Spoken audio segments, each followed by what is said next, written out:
Hello and welcome to Ayesha's literature academy. आज के इस वीडियो में हम बात करेंगे कुछ इंपॉर्टेंट टिप्स एंड ट्रिक्स की कि जिनकी हेल्प से आप फर्स्ट अटेम्प्ट में ही यूजीसी नेट क्लियर कर सकते हो।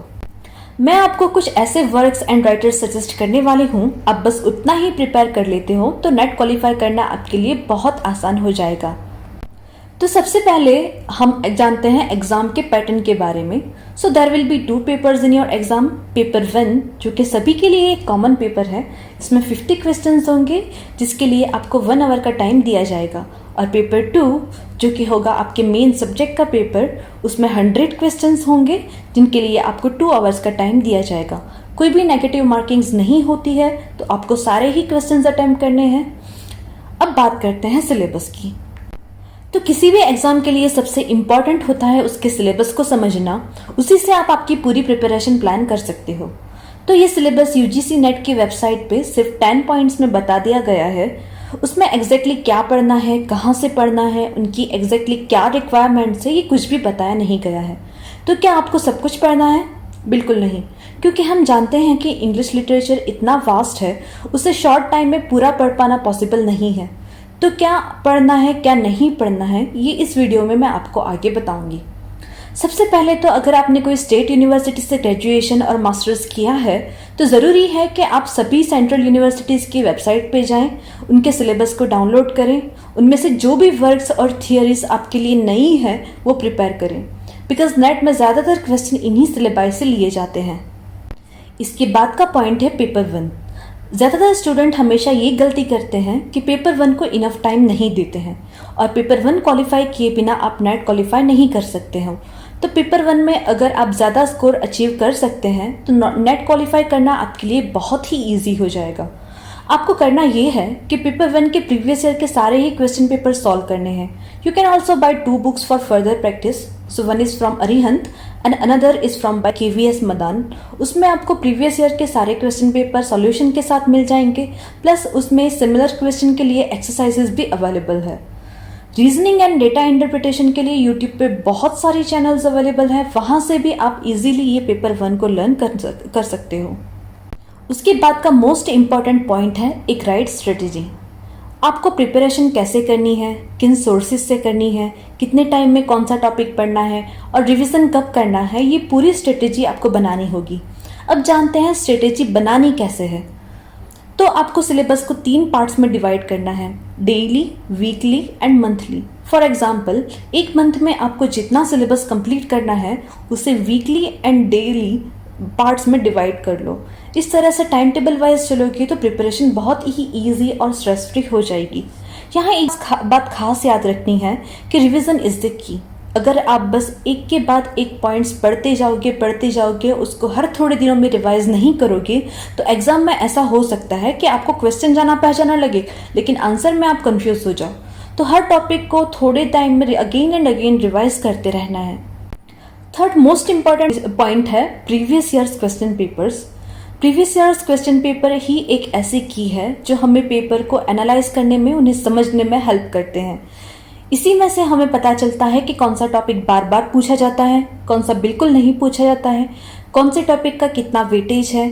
और आपको ये बता दूं कि ब्रिटिश लिटरेचर से अराउंड 35 क्वेश्चंस आते हैं, लिटरेरी थियरीज एंड क्रिटिसिज्म से अराउंड 25 to 30 क्वेश्चंस और कल्चरल स्टडीज से 5 to 6 क्वेश्चंस आते हैं। तो आप समझ गए होंगे कि हमें सबसे ज़्यादा डिटेल में कौन से टॉपिक पढ़ने हैं। Indian literature, Caribbean literature, African literature और अमेरिकन लिटरेचर से 3 to 4 से ज़्यादा क्वेश्चंस नहीं आते हैं। तो ये भी हमें पढ़ना है, पर अगर आपके पास इनफ टाइम नहीं है तो उतना ज़्यादा टाइम इस टॉपिक को मत देना, क्योंकि आप मेन टॉपिक्स को ही टाइम नहीं दे पाओगे तो फिर कोई फ़ायदा नहीं है। ज़्यादातर स्टूडेंट ये गलती करते हैं कि शेक्सपियर के वर्क और उनके सभी वर्क्स की समरी मेमोराइज करने में महीने निकाल देते हैं। बट क्या आप जानते हो, पिछले कई सालों से शेक्सपियर के प्ले से समरी रिलेटेड कोई भी क्वेश्चंस नेट में नहीं पूछे गए हैं। तो अगर आप शेक्सपियर प्रिपेयर करना भी चाहते हैं तो उनके वर्क्स के रिलेटेड साइंटिफिक अप्रोचेस पढ़िए। इसके बाद सबसे इम्पॉर्टेंट टॉपिक है literary theories and literary criticism. ये सब्जेक्ट दिखने में जितना डिफिकल्ट लगता है उतना है नहीं। Once you understand the concept, आपको थियोरी और उसके फाउंडर्स इजीली समझ में आने लगेंगे। इसमें से 20 to 25 क्वेश्चंस आते हैं, तो आपको थियोरी समझ नहीं भी आती है तो करना ये है कि आप एक लिस्ट बनाइए, उसमें कौन सी थियोरी कौन से राइटर ने दी है वो लिख लीजिए और उसे अच्छे से मेमोराइज कर लीजिए। ये भी एग्जाम में बहुत ही यूजफुल रहेगा। इसमें से fourth wave feminism, queer theory, LGBT, structuralism, post structuralism and sandwich theory ज़रूर पढ़नी है, क्योंकि ये बार बार एग्जाम में पूछी जाती है। उसके अलावा आपको literary devices, figure of speeches पढ़नी है। उसमें सिर्फ 2 to 3 क्वेश्चंस आते हैं, बट अगर आप ये 30 to 40 लिटरेरी डिवाइस अच्छे से प्रिपेयर कर लेते हो तो ये मार्क आप सिक्योर कर ही लोगे।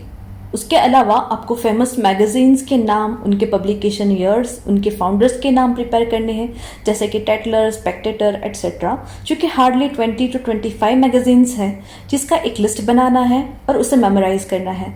इससे आप एक्स्ट्रा मार्क्स स्कोर कर सकते हो। उसके अलावा एक छोटा सा लेकिन इम्पॉर्टेंट टॉपिक है ट्रांसलेशंस ऑफ बाइबल, उनके ट्रांसलेटर्स और उनके पब्लिकेशन ईयर्स। इसमें से भी every year around 1 to 2 question आ ही जाते हैं। इनके अलावा लिटरेरी टर्म्स का नॉलेज होना भी ज़रूरी है। कुछ 200 मोस्ट इम्पॉर्टेंट लिटरेरी टर्म्स हैं जिसके बारे में आपको नॉलेज होना चाहिए।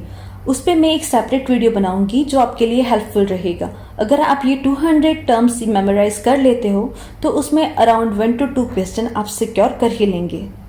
Moving forward to the next point, don't forget to read the most important writers like Jane Austen, Charles Dickens, Thomas Hardy, Virginia Woolf and T.S. Eliot। ये writers और उनके वर्क्स रिपीटेडली नेट में आ चुके हैं। इन सारे writers के books के characters के नाम आपको खास याद रखना है, क्योंकि कैरेक्टर्स पे बहुत सारे क्वेश्चंस आते हैं। अगर आपके पास इंडियन लिटरेचर पढ़ने का उतना टाइम नहीं है तो सिर्फ कुछ सिलेक्टेड राइटर्स ही पढ़िए, जैसे कि R.K. Narayan, Anita Desai, Mulk Raj Anand, Raja Rao, G.V. Desani, Salman Rushdie and V.S. Naipaul. इन राइटर्स के वर्क्स पढ़े बिना आप एग्जाम देने नहीं जा सकते हैं, बिकॉज पास्ट में इन पे बार बार क्वेश्चन आ चुके हैं। इसके अलावा अगर कुछ पढ़ना है इंडियन लिटरेचर से तो partition novels and Indian aesthetics आप पढ़ सकते हैं। अगर अमेरिकन लिटरेचर की बात करें तो आपके पास उतना टाइम नहीं है तो अमेरिकन लिटरेचर इन डेप्थ पढ़ने की ज़रूरत नहीं है। आप सिर्फ अमेरिकन लिटरेचर के फाउंडर्स और कुछ फेमस पोएट्स एंड राइटर्स पढ़ लीजिए और कुछ फेमस थियरीज जैसे कि transcendentalism and beat generation, fireside poets, इतना याद रख लेंगी तो अमेरिकन लिटरेचर पे अगर कोई क्वेश्चंस आते हैं तो आप इजीली उन्हें अटेम्प्ट कर सकेंगे। अब बात करते हैं वर्ल्ड लिटरेचर इन ट्रांसलेशन। तो आपके सबसे पहले बात करेंगे रशियन लिटरेचर की। रशियन लिटरेचर में आपको Dostoevsky, Alexander Pushkin, Nikolai Gogol और एंटोन चेखव पढ़ना है। फ्रेंच राइटर्स में आपको Albert Camus, Marcel Proust, Balzac, Gustave Flaubert, Victor Hugo, इन राइटर्स को पढ़े बिना आप एग्जाम देने नहीं जा सकते हैं। अब हम बात करेंगे कुछ मोस्ट इम्पॉर्टेंट बुक्स के बारे में जो नेट के पॉइंट ऑफ व्यू से बहुत ही ज़्यादा इम्पॉर्टेंट है। तो ब्रिटिश हिस्ट्री के लिए है डेविड डेचीज, इंडियन लिटरेचर के लिए A.K. मल्होत्रा और M.K. Naik, for literary terms M.H. Abrams, for literary theories Peter Barry and criticism के लिए B. Prasad most useful book है। अगर आपके पास इनफ टाइम है तो आपको ये बुक्स पढ़नी चाहिए, बट अगर आपके पास इनफ टाइम नहीं है then follow my Instagram page and YouTube channel. इसमें मैं आपको इन सभी टॉपिक में से सिर्फ जो आपके प्रिपरेशन के लिए ही ज़रूरी है वही पॉइंट बताऊंगी, तो आपको प्रिपरेशन करने के लिए और ज़्यादा हेल्प मिल जाएगी। सो आज की वीडियो में बस इतना ही। मिलते हैं अगली वीडियो में। Make sure to like, share and subscribe my channel. Thank you so much.